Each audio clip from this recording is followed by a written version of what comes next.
Chefs, what is the beef? Cam here. Welcome to another episode of the Chef Fit Show.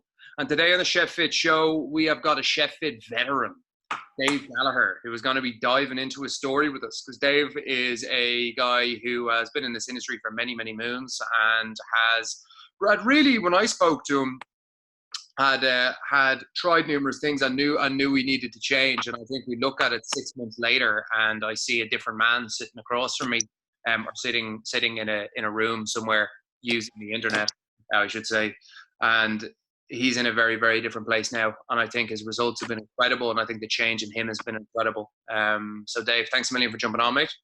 Oh yeah, the man, the myth. So Dave, we'll dive into a couple of things here. The first thing that I want to know is, what was life like for you before Chef Fit? Like, what had gotten you to the point where you knew you needed to change and we spoke on the phone? Right. So when I spoke to you 6 months ago, I was at a point where I was drinking too much. I've one failed marriage beneath my belt at this stage, married again. I had an 8-year-old who was running rings around me. I had a wife who was very active. I had an 18-year-old who was being an 18-year-old. Bit of stress in the job. And I wasn't getting any exercise. I wasn't one for exercise when I was growing up. I cycled when I was a youngster. I suppose when I started working, all of that exercise fell by the wayside. And anything that goes with working long hours and stressful hours and picking yourself up with stimulants and other bits and pieces, it takes its toll. Yeah. I had some major problems for 10 years, which I eventually managed to sort out. But still, the drinking and not looking after myself was getting it on top of me. Okay.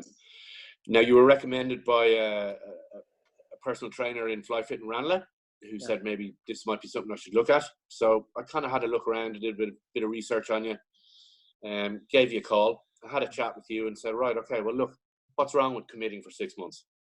If I commit to myself, that's the best part. If I commit to Cam, that's also another great part, because I don't want to let Cam down either. It wasn't really about letting myself down. It was more about letting somebody else down at the start.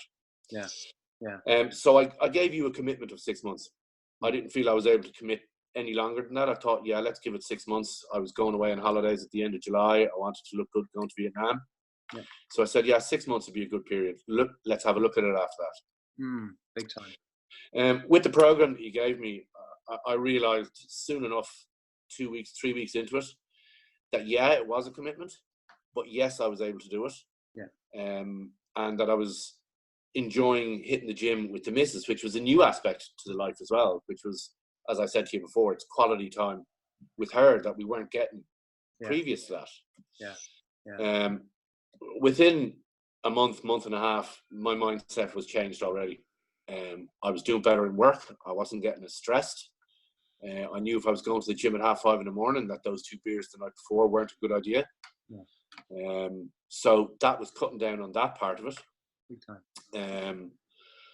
And with regular things to the gym, then things started to get better. I started to do a little bit of running. Now, you know yourself, I started at 1K, which was a slog and a walk. Yeah, big time. But as you know, a couple of weeks ago, I managed to finish a 10K, which a week later, my legs were still pretty fucking sore, I have to say. I did a lower body early this week, and the pain, I could still feel it. Yeah. But the feeling of actually achieving running a 10K was phenomenal. Yeah. Like, I'm still nearly reeling at the fact that I actually did it. I don't even think we were running the first month or two, Dave. You were just walking. I'm fairly, you know what I mean, at the very beginning. Do you know what I mean? Which is an absolutely, and that's what I want to dive into here. If we think about like what you've been able to achieve within 6 months of being within Chef Fit, it's like, you know, we paint a picture of where you were at the start, where like exercise was not a part of your life at all. You know what I mean? Food and drink were probably a large part of it. You know what I mean? You're in the service industry, you know, a lot of industry heads, you know, it's part of the deal that you're in. So with that in mind, it was like very little exercise, generally, you know, slightly ill discipline and those things. That was where we were at the start. And, you know, getting out for a walk was a big deal. And then like looking forward to where you are now. So you've run a 10K. Like what else is different? What have you managed to, what has changed in Dave since starting Chef Fit through those 6 months? I'm working with the same company now for nearly 2.5 years, 2.25 years. Yeah. And in the last 2 quarters is the first time I've hit my targets. In fact, I blew my targets this month. Yeah. I blew my targets this quarter. Amazing. I've never hit them. And my boss turned around to me at one stage and he was like, look, you hit your targets last quarter, so what have you done differently? And I looked at him and I was like, I don't really know what I've done differently. And I kind of thought about it and I was like, well, the only thing that I've changed is I've joined a gym. And he was like, you're fucking kidding me. And I'm like, what? And he's like, you in a gym. And I'm like, yeah. And he's like, and that's the only thing you're doing different. And I'm like, well, that's the only thing I've changed. So maybe I've got more energy. Maybe I'm a little bit more focused. And that is the only thing I've really changed. Well, the gym and getting the exercise and doing less drinking, eating better. So that is the thing that changed. And that's what I'm putting down to me achieving those goals and targets. Big time. Well, that's what I believe anyway. I remember you did a video on it. I remember you were talking about it, and I think there was a point where you had kind of broken through, where there was this kind of revelation of, oh, Jesus, right, I'm actually in a space now where I am far more positive, I'm far more energized, I'm feeling far better about myself, and therefore the knock-on effect in work is very evident, and then when you start to hit those targets, it's like, that's when you start to see the fruits of your labor, let's say, from a physical standpoint. So like for you, Dave, going from someone who never really was into exercise or going to the gym or any of these things, like, what are you doing now that you probably wouldn't have thought was even possible for you when you started? Getting to the gym, like, that was never even anything that I would have thought I'd do. I've thought about it before, going, oh yeah, look, I'll join the gym. Like that. Why would I bother my arse doing that? Because I'm just going to put the money in and I won't go. So getting to the gym, getting exercise, that's what's been made possible. Now, yeah, I was working my part, but there was also the support from you and the rest of the guys, where you're looking at what they're achieving and you're going, they're hitting the gym, they're doing their exercise. What's stopping me from doing it? And all the old excuses going, oh, well, look, I didn't have time, I'm too tired, I didn't get my batch cook done, I didn't eat properly. You can give yourself, as you know, as many excuses as you want, but at the end of the day, they're just fucking excuses. They're lies, basically. You're lying to yourself. So different though, Dave. Like, why do you feel like, when you're saying that, okay, right, the old excuses tended to hit the back burner and you started getting it done? Why was Chef Fit different in that way? What enabled you to do it and get it done? Well, I don't know. There's addictive thinking, the way your brain works when you're stuck in a rush. You're talking to yourself, and there's a call coming through. It'll drop now in a minute, but you can probably still hear me, can you? Yeah, perfect. But that round and round thinking that comes with addiction seems to have.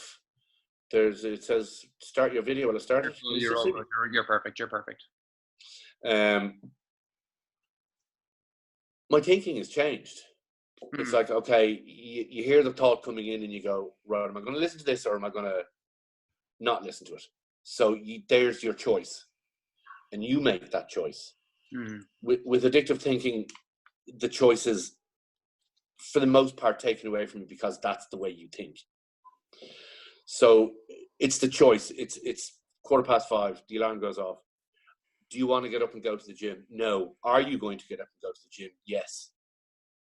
So that's the 2-part thinking. It's like, I don't really want to do this, but you're going to do it. You're going to get up and do it anyway.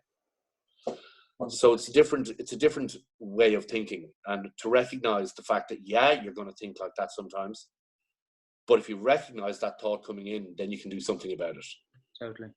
Totally. It's like that person going, I want to go into the bar for a drink, and just going, well, I'm not going to go into the bar for the drink this minute. I don't know about the next minute, but this minute I've made a choice not to. Yeah. I think that's a really important point, though, because how many people in this industry feel like there isn't a choice in those situations? Do you know what I mean? How many people feel powerless within their own lives, that it's like, no, I actually, You know what I mean? I have to have the drink, you know what I mean? Or I have to have this, or I have to have that. And it's like, the reality is, once you start coming to the realization that it's like, it's not that you can never have those things, but you got to realize that that is a decision, a conscious decision that you're making to do something. I think once you start making decisions consciously, a lot of things change, you know? How did you feel? How did you feel having, like, what was the environment like within Sheffield? How did you feel within those couple of months surrounded by the guys?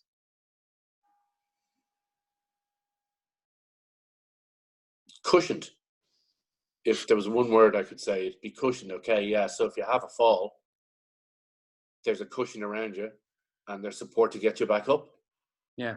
And we all fall. Like, none of us are perfect, and we all have shit days, and we all go right. But cushioned, and not to be too fucking hard on myself. Yeah. Like, yeah, you fucked up. So what? Pick it up. Yeah. And the day you pick it up and you go, okay, you fucked up. I picked it up. Yeah. Then pat yourself on the back. Yeah. And congratulate yourself for doing the right thing as well, instead of just going, oh, well, I did the wrong thing. Focus on the positive. Because if you focus on the negative, it'll never change. Yeah. Yeah. And it eats away at you. Totally. 110% every single time. Like, if you think about everything that you've put into this, Dave, you know what I mean? Whether that was the money investment, the energy and the time and the actual commitment to fucking doing it yourself, like sitting where you are today, was it worth it for you? 100%. Yeah. 100%. And the money you mentioned, I made it back in my bonus. So I didn't spend any money. There you go. The way I'm looking at it now. So, I mean, everything I spent over the last 6 months, I get back in my bonus at the end of this month. Yeah. That's what it's about. And that's my holiday fund. So I'm off to Vietnam with plenty of money that I probably won't be able to spend anyway. That's a plus, you know, the commitment from me. As I said to you before, I am going to be leaving the group, but I now have the support from my missus, who's basically a personal trainer that I don't get to pay. Yeah, big time. So, and I also did say to you that if I'm finding a struggle and I'm not getting it done, and that you're always there anyway. So there's always another step back in if I need it, which is like a safety net underneath the trampoline. You know, I know you're there.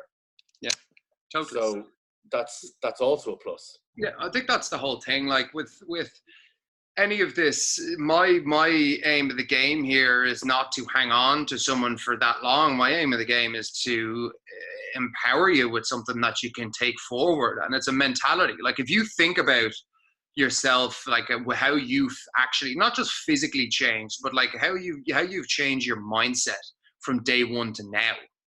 It's like that thing of, like, even if that door is always open for you, but like, do you see yourself ever going back to the Dave that I talked to in January? Like, there's always the fear that you would.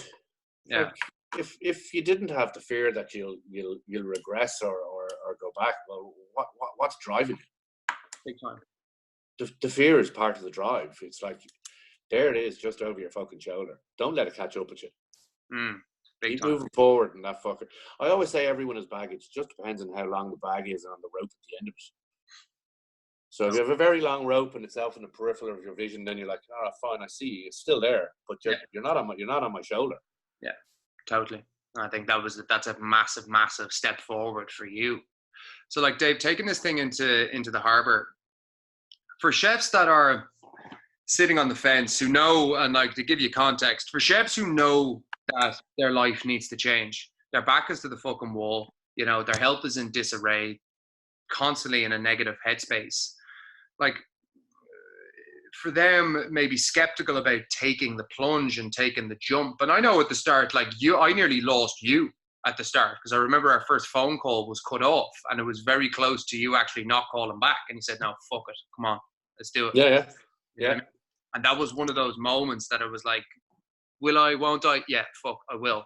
Now, for anyone in that position, like, what is your advice to them? Make the call, get the ball rolling. Just get the ball rolling. Yeah. I mean, a rolling stone gathers no moss. I mean, you got to start somewhere.